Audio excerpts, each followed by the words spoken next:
Hey, Bastish B here for 64K, and welcome to my new episode, The Complete History of Accolade. The Complete History, 1984 to 1999. So this is the first of hopefully many documentaries I'm going to do on game software companies. This one is Accolade, a company that I grew up on. I played so many of their games on my Commodore 64 back in the day, and I just absolutely loved them. So what makes Accolade games so fascinating? Well, we're going to start off with the origin story of its two founders, which is very, very interesting. And then after that, I'm going to show all the games Accolade ever published or made themselves. But let's not get ahead of ourselves. Let's start at the beginning. Accolade was a video game developer and software publisher that was formed in 1984 in San Jose, California. But before we go any further, let's find out a bit more about its founders, Alan Miller and Bob Whitehead. To say their combined ideas and talent didn't help shape the North American gaming scene in a big way would be a gross understatement. So let's start with Alan Miller, who joined Atari in 1977 as a designer and programmer, working on Atari 2600 games. He made a bunch of games including Hangman and Basketball. Bob Whitehead also worked at Atari as a designer and programmer, and Alan and Bob struck up a friendship that will go way beyond Atari. Bob designed chess for the Atari 2600 and would later help with the development of the operating system for the Atari 400 and 800 line of computers. But this isn't about Atari, so let's jump ahead to 1979, when Alan and Bob became disillusioned with Atari for not giving them, the programmers, any sort of screen credit in the games they were making, amongst other things, and decided to leave. In Alan's words, "I think the main reason for us leaving Atari was that within a year of Warner's purchase of Atari, senior management had entirely changed over to new people who didn't understand our business, nor did they seem to even respect it. They didn't have any understanding of the technology underlying the business or the creative aspects of making interactive games." Alan and Bob departed Atari and took a few important programmers with them, including David Crane of Pitfall and Ghostbusters fame, and formed their own new company, Activision, in 1979. Alan and Bob immediately started programming games and put out some of the company's first early titles like Tennis and Robot Tank. Here's what Alan had to say about setting up Activision. "I had to take out a second mortgage on my condo to make an investment. Had the company been unsuccessful, it would have been a significant financial blow." And that was an understatement. During their 5-year stint at the company, Atari sued them 3 times for a claim of $26 million. It all amounted to nothing and was seen as pure harassment, and was eventually settled for a $0 amount in the end. But by the time 1984 rolled around, Alan and Bob didn't feel like Activision was getting ahead of the ball on the game software side, and were making some really poor decisions by ignoring the booming home computer scene. Bob mentioned his reasons for leaving Activision. "We felt that diversification was a big part of the problem, and computers such as the Commodore 64 were a growing segment, and we weren't naive kids anymore. Opportunity knocked." In 1984, Alan Miller and Bob Whitehead opened their new software company, Accolade, in San Jose, California, and decided to concentrate on the home computer scene at the time, with the Commodore 64 being their flagship system of choice. Both Alan and Bob set about programming the first 2 games for the fledgling company themselves for their respected releases in 1985. They were also company veterans at this point and knew that without good partners to help them create content, it wouldn't be long before the whole venture would be over. They teamed up with 3 Canadian software companies who not only provided them with a steady stream of outstanding games, but also helped mold the style and genre of game that Accolade seemed to do best. And no, I'm not talking about sports. I'm talking about the arcade strategy genre. Games that mix strategy and simulation aspects, as well as fun arcade-style sequences, which really became their forte. Those 3 companies were Artec Digital Entertainment, who were formed in 1982 in Ottawa, Ontario; Sydney Development Corporation, who were formed in 1978 in Vancouver, British Columbia; and Distinctive Software Incorporated, or DSI, who formed in 1982 in Burnaby, British Columbia. We'll discuss more about these companies when we get to the games, but for now, Alan's first and only game he programmed was done, and Bob had his first of 2 games he programmed complete as well. So all the groundwork was set, and Accolade was about to launch their first in-house made games, even though they did actually released 2 games in 1984 from third parties. 1985 was going to be a big year. And now onto the games. We're going to have a look at all 96 games that Accolade either published or made in-house themselves. We're going to start in 1984, we're going to go all the way up to 1999. Along the way, I'm going to give you a little bit of company info and updates on their partners. But for now, let's start at the first year. 1984 saw the release of 2 games. Sundog Frozen Legacy was released for the Apple II. It was published by Accolade, but programmed by FTL, a software house that would go on to make the extremely popular Dungeon Master series a few years later. Sundog was a space trading RPG hybrid that was very ambitious for the time, but was very well received. And the only other release for that year was from Sydney Development Corporation. They were one of the 3 Canadian partners. They were formed in 1978 and were most well known for games like Desert Fox and BC's Quest for Tires. Even though Sydney only eventually made 2 games for Accolade, it was another act that they would be instrumental in making happen that would help bolster Accolade's success. In 1982, Sydney published a game called Evolution, created by Don Matrick and Jeff Sember. The game was very successful and sold over 400,000 copies and allowed Don Matrick to form Distinctive Software Incorporated, which you'll soon see was a major instrument in Accolade's success. And back to the other game that was released that year, which was The Dam Busters by Sydney,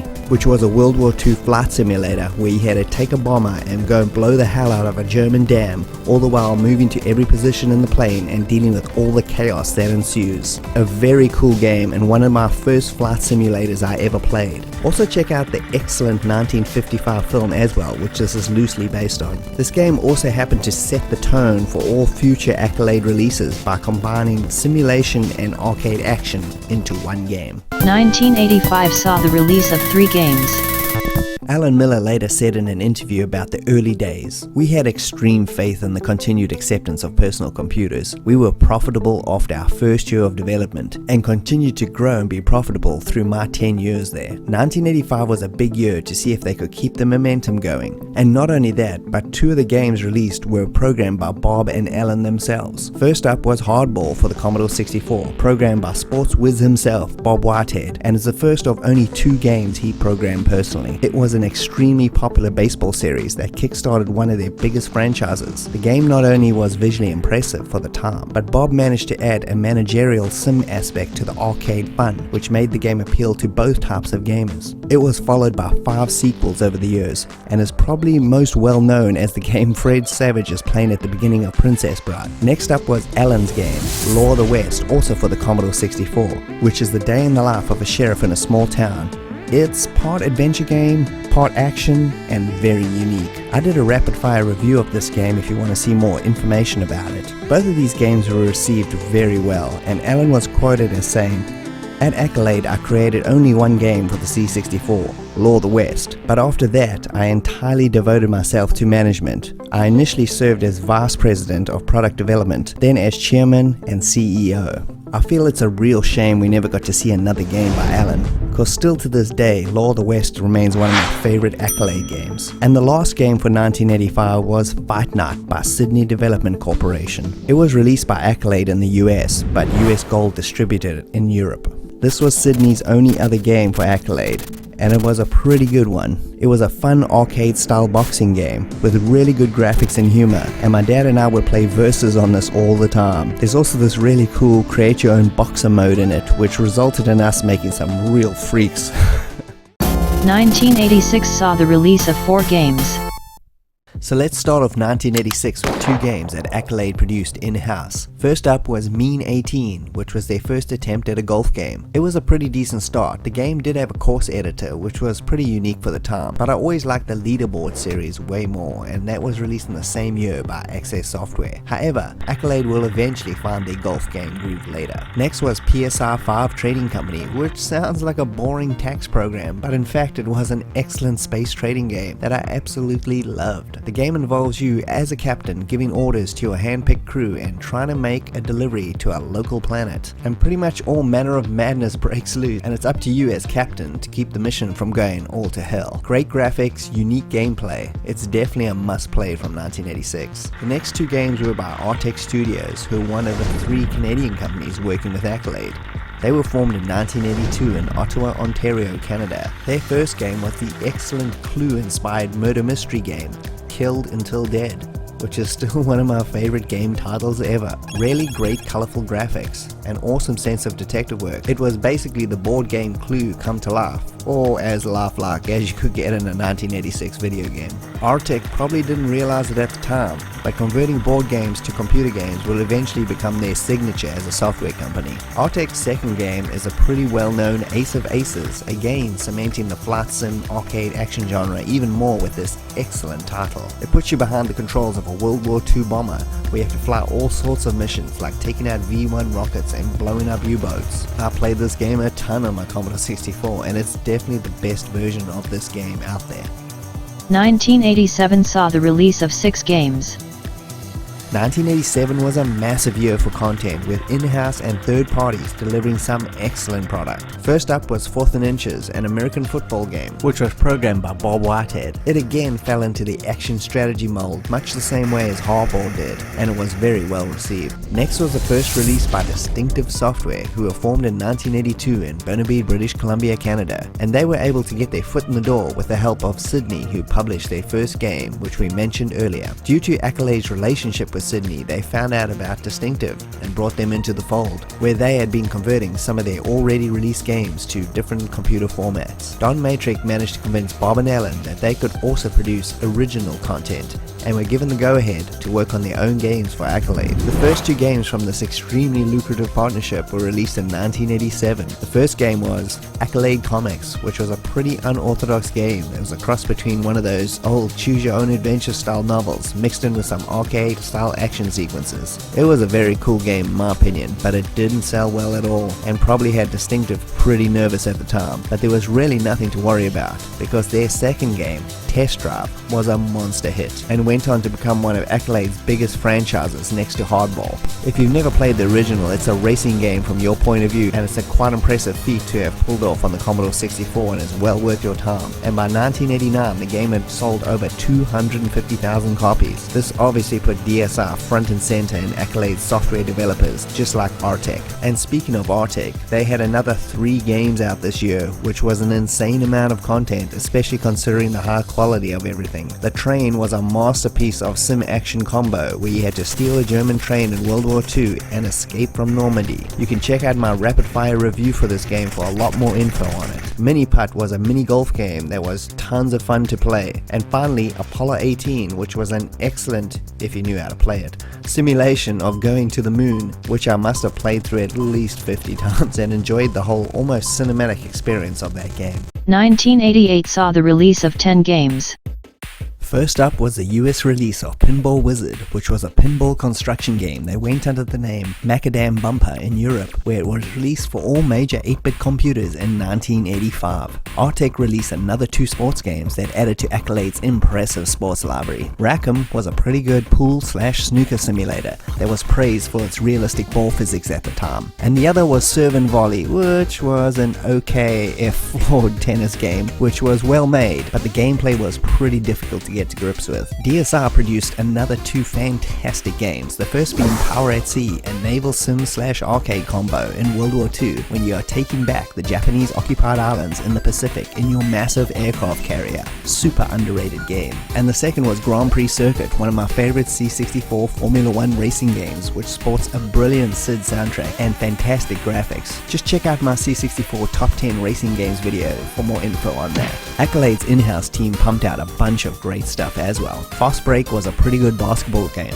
that again mixes sim aspects and arcade action into a really fun little title. Card Sharks was a really well made card game featuring poker, hearts, blackjack, etc, etc. But it's best remembered for its characters, great AR, and the cast themselves featuring Margaret Thatcher, Ronald Reagan, and Mikhail Gorbachev. Only in the 80s. Next was TKO, a first-person boxing game that's well made and detailed, but does get a bit tiresome pretty quickly. And lastly from Accolade themselves was Steel Thunder, which was an excellent tank sim arcade romp that sported great graphics and was tons of fun to play. And for the last 2 games of 88, we have Accolade's second attempt at a golf game, this time made by Sculptured Software. Jack Nicklaus's greatest 18 holes of major championship golf, yeah, try saying that 3 times quickly, was a much better and really pretty good golf game compared to 86's Mean 18 and ended up spawning another franchise that lasted over a decade. I mean, there was even a Sharp 68,000 version and TurboGrafx. And finally for 88 was Bubble Ghost, which sounds like a really lame game, but it's actually quite enjoyable. As a ghost, you gotta guard this bubble through the ever more perilous castle. There was even a Game Boy version that was released in 1990. 1989 saw the release of 9 games.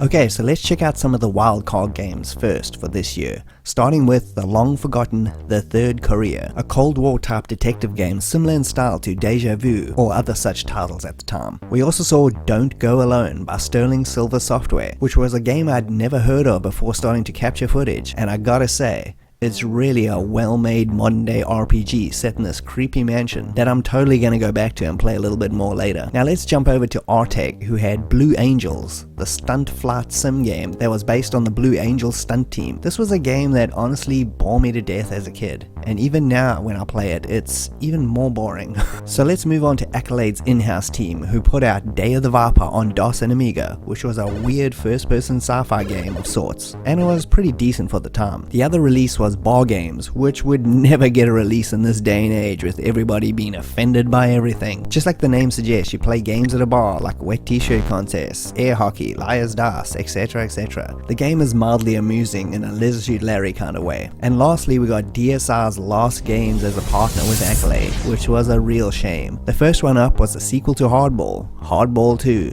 which was a major overhaul of the original game. Test Drive 2 was next, which was an excellent, even better game, with all of its expansion packs that were released over the first year of its existence.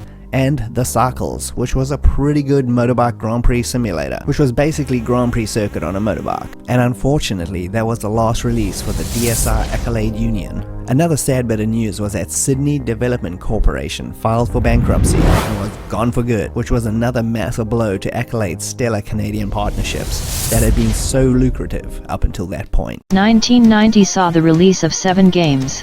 1989 produced some really good games, but they also lost 2 of their biggest partners, with Artec being the only original one left, which brings us sadly to Artec's final game with Accolade, called Heatwave in the US, or Powerboat USA in Europe, which was a powerboat racing game that was the usual sim arcade fare. Unfortunately, this game was just not very good, and it's a shame it was Artec's last game for Accolade, as they went out on a real low point. Let's get these 2 out of the way first, because I really don't like them all that much.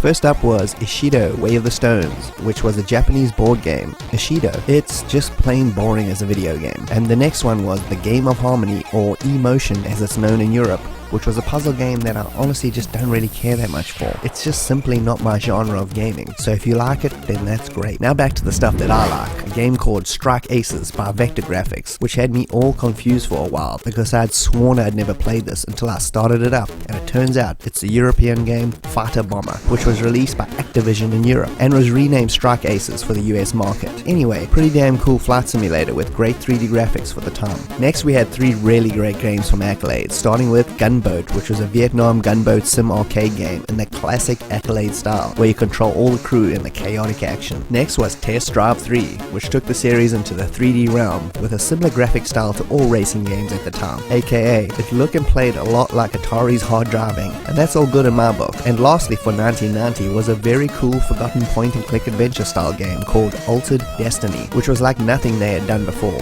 and the genre was in its golden years, so the game was really well received and I'd highly recommend it.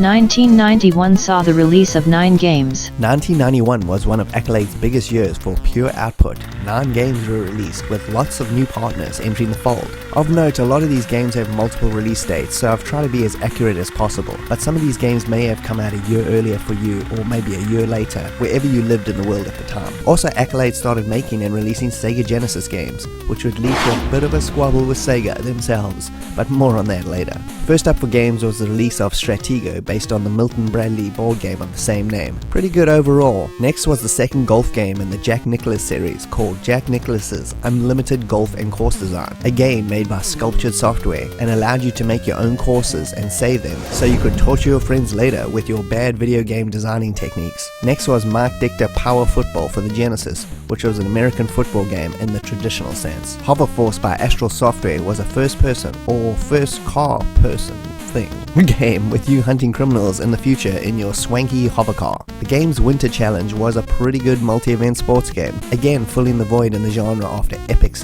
demise. Now onto the really good stuff like Elvira, Mistress of the Dark by Horrorsoft, which is an excellent atmospheric adventure game on the Amiga, DOS and C64. Less Manly in Search for the King is Accolade's second attempt at a point-and-click adventure game, and managed a pretty good job in this comedy adventure. Star Control was an extremely popular game, mixing action and strategy into this epic space domination package, which spawned 2 sequels. It was also unfortunately Accolade's last Commodore 64 released game, and the last game released for 1991 was a port of Turrican, the Commodore 64 and Amiga run-and-gun classic, to the Sega Genesis, which turned out to be a pretty good port. But Sega was not pleased with Accolade making games for multiple systems, and wanted their games to be exclusive to the Genesis. Accolade refused and Sega sued them but failed, and Accolade were left with making their own cartridges for the system. As a side note to 1991 was DSR were bought by Electronic Arts and became Electronic Arts Canada, and still to this day reside here in Burnaby, Vancouver, British Columbia.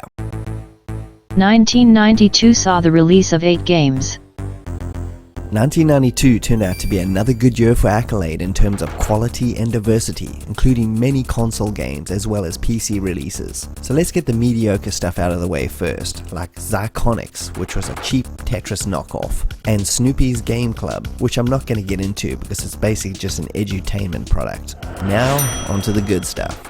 We saw the release of the less manly sequel, Lost in LA, which gets a bit of a bad rap, but I enjoyed it, as long as you can deal with the cheesy 90s surf dude humor. It's a fun game and worth a look. We also got Horrorsoft's follow-up to Elvira, Elvira 2 Jaws of Cerberus, which was an excellent follow-up to the classic first game and is worth tracking down. We also saw at the end of the year Horrorsoft's final collaboration with Accolade being Waxworks, another horror adventure game in the Elvira mode, and another gem of a game. Grand Prix Unlimited, made by Accolade in-house, was a decent Formula 1 simulator, but wasn't able to capture their glory days of the racing games like Grand Prix Circuit or Test Drive. Next is a bit of an oddity in the form of Universal Soldier for the Sega Genesis, programmed by the Code Monkeys. The oddity being that it was based on the Jean-Claude Van Damme, Dolph Lundgren macho cheese fest of a movie, and Accolade weren't known for movie licenses. What's even weirder is that they decided to reskin Turrican 2, which they had the license to, and turned it into Universal Soldier, so we never got to see an official Turrican 2 game on the Genesis because of it. Their next release was Star Control 2, the excellent follow-up to the original that took everything and amplified it by a million to make a game of epic proportions. The game sold really well and is still considered a true classic of the space trading exploration genre. Unfortunately, this was the last big year in terms of original and quality games, as that Accolade quality definitely started to slip down that lonely slope from 93 onwards.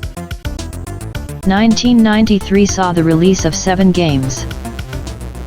Accolade were definitely trying to diversify by making games for both PC and consoles. Unfortunately, those are two different gaming markets, and making them for both usually means you stuck with something average in the middle, which pretty much sums up 93's releases. The game's Summer Challenge was released and was a pretty good follow-up to the Winter Challenge, and was still filling that multi-event sports gap pretty well. Hardball made its return with Hardball 3, another good entry in their well-loved baseball series. Radical Entertainment made Pele, a soccer game for the Sega Genesis, which was not very well loved and received some really terrible reviews. Unnecessary Roughness by Accolade in-house was another American football game looking to start a new franchise. It was also well received and spawned 2 sequels. Warp Speed for the Sega Genesis was a space flight combat game in the Wing Commander mold, but seriously lacking the cool story or personality. It's mediocrity at its finest. Bubsy was also released on the Sega Genesis and was Accolade's answer to Sonic the Hedgehog. It was fast and fun and had tons of personality. It was quite well received, although I thought it was an average platformer at best. The final game for 93 was Speed Racer in the Challenge of Racer X,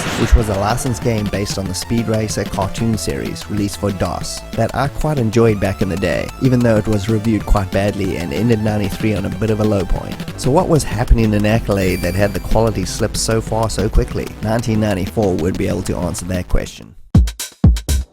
1994 saw the release of 10 games. The slippery slope continued with mostly average games, with a few standouts, but nothing like the glory days, which was reflected in the fact that both Alan and Bob decided to leave Accolade for good at the end of '94. This ended their 10-year run, with each year yielding profit and expansion. I can only guess that Alan and Bob's leaving meant quality control was lacking in the follow-up to this, because it's all mostly downhill from here. So we're going to start speeding things up a bit for the remaining years. First up for '94 was the well-received sequel Unnecessary Roughness '95, which garnered a lot of praise on the PC format. Balls was a weird fighting game for the Sega Genesis that feels more like a tech demo than an actual real game. Bubsy 2 was also out and received pretty good reviews again. I actually enjoyed this one a lot more than the first one. Cycle Mania by Compo Games was a racing FMV game for the PC that was completely forgotten the day it was released. Barkley's Shut Up and Jam was a fun 2-on-2 basketball game for consoles that was Accolade's version of NBA Jam. It was decent fun, I guess. Bread Hull 95 was another terrible game by Radical Entertainment. You're much better off playing one of EA's NHL games from that period. And another Radical Entertainment disaster was Pele 2, which was the same trashy game from before, with a World Cup license slapped on it. It's still useless. Zero Tolerance was a graphically impressive attempt to do a 3D first-person game on the Genesis. It was well received, and I think it's pretty damn good from a technical point of view. Combat Cars was an average racing destruction game for the Genesis as well. That was instantly forgettable. And the last game for '94, mercifully, was Accolade's second attempt at a speed racer game. This time they let Radical have a go, and Speed Racer in Your Most Dangerous Adventures was released for the Super Nintendo. It got okay reviews for the time. The racing segments were applauded, but the action sequences were hated. I found this game to be average at best, and it's a sad thing to say that that was probably the best game Radical ever did for Accolade. 1995 saw the release of 3 games. 1995 was a really slim year for games with only 3 releases. I'm assuming this all had to do with Bob and Alan's departure and the company restructuring itself for the road ahead. First up was Hardball 4, which was more of the same thing from the series at this point. Good, but predictable. We also had the final Unnecessary Roughness game, the '96 edition, released. And we also got a pretty quick turnaround sequel with Barkley's Shut Up and Jam 2, which garnered much less favorable reviews than the first one, and was quickly forgotten as with all this year's releases. 1996 saw the release of 7 games. Accolade managed to partner back up with a bunch of new developers and got the software train moving again, with more than double the releases of 1995. So let's start with Hardball 5, another entry in the blah blah blah blah blah. Next was PO'd, a first-person shooter on the PS1 and 3DO that attempted humor in a Doom clone shell. I remember playing this and laughing initially for about 1 minute before being absolutely bored. Eradicator for DOS was a pretty decent first/third-person sci-fi shooter that was actually pretty fun and is definitely worth a play. Deadlock Planetary Conquest for Windows was next and is a strategy game that got quite good reviews and is pretty well loved. Pitball for the PS1 was a futuristic sports game that is pretty similar to the classic Speedball games but nowhere near as good. But Star Control 3, the third and unfortunately last game in the classic series, was pretty fantastic and sold really well and is still regarded quite highly to this day, even though most people's favorite was number 2. So from a games point of view, 96 wasn't looking too bad. Things were getting back on track until the last game of this year was released and sunk the whole year in its stench. Yes, I know you've been waiting for it. Bubsy 3D, which is still regarded as one of the worst games ever made. Not only did this game taint Accolade beyond repair at the time, but it also managed to kill Accolade's mascot character, Bubsy, in the process. He had been in 2 pretty decent platformers up until this point, and his brand was on the rise until this embarrassing attempt at a Mario 64 clone was released. I'm pretty sure that's why in the last 2.5 years we're about to look at, they decided to only focus on their surefire hits and abandon anything else. 1997 saw the release of 3 games. Probably still reeling from the Bubsy backlash, Accolade only released 3 games this year, all of them within their old proven franchises, which was probably a wise move. We finally got the return of Test Drive with Test Drive 4, which was out on the PS1 and Windows. The game was actually pretty awesome and managed to outsell the Need for Speed series that year and received pretty good reviews across the board. We also got to see the first of the new spin-off series, Test Drive Off-Road. It mostly garnered average reviews, most people citing the fact that the off-road racing genre was drowning in releases at that time, and therefore the game had to be really special to stick out, which it wasn't, but it was still a decent game if you liked the genre. And finally, another old franchise continued on with Jack Nicklaus 4 for Windows. The game was decent, but nowhere near as popular as the previous titles, and compared to Access Games' Link series, it wasn't all that impressive anymore. So 1997's reliance on old franchises didn't really fare as well as they had hoped, which leads us pretty much to the beginning of the end. 1998 and 99 saw the release of 7 games. So 1999 was cut short, so I've decided to add 98 and 99's releases into this one last piece. First up was Deadlock 2 Shrine Wars, which was the sequel strategy game to the original, which I honestly didn't know exists before making this. It looked pretty decent with what little time I spent with it. Maybe worth a try? Test Drive 5 and Test Drive Off-Road 2 were both out on the PC and PS1. Both got pretty mediocre reviews, and having played both of these back in the day, I can honestly say that they were both pretty forgettable in every way. And another two yawn fests of once great franchises reared their ugly heads as well, at least being published by Accolade, that is. We got Jack Nicklaus 5 and Hardball 6 limped out of the gates and did nothing for Accolade's almost non-existent street cred at this point. The final two releases of this once great company were Big Air, which was a really garbage snowboarding game on the PS1, and Redline, a PC first-person / car combat mix that sounds pretty good, but as you can see, I honestly couldn't get this game to run properly on my PC besides the intro, so I can't really say if it's decent or not. I read a lot of reviews and people either love or hate it, but I think it might be worth a try. And in 1999, Accolade were bought out completely by Infogrames in order for them to expand their brand in North America. And so with one fell swoop, so ended the mighty software company Accolade. I also omitted 2 games here at the end which were released under the Infogrames label but were supposedly programmed by Accolade. I couldn't find any solid information on this, but the games were Slave Zero and Test Drive Off-Road 3. And there it is. And I suppose you're wondering, whatever happened to Alan Miller and Bob Whitehead? Well, as for Alan Miller, he joined David Crane in 2001 at his then new company, Skyworks Technologies, where Alan served as Vice President of Business for 4 years. And as for Bob Whitehead, after he left Accolade in the mid-90s, he left the whole industry behind him to spend time with his family. And in 2003, Bob and Alan both accepted an award from the GDC for the creation of the first ever third-party video game company. If you want to learn a little bit more about Bob and Alan's time at Atari and Activision, there's 2 articles that I would highly suggest you check out from Digital Press. I'll leave the link in the description. And if you like this style of documentary, please let me know in the comments. I've got a whole list of other companies I'm interested in looking at in the future. Obviously, I'm going to be covering companies that are defunct so we can have a complete history on them. And on that note, thanks for joining me, Bastish B at 64K. If you could like and subscribe, that would be greatly appreciated, and I'll see you next time. Cut to credits.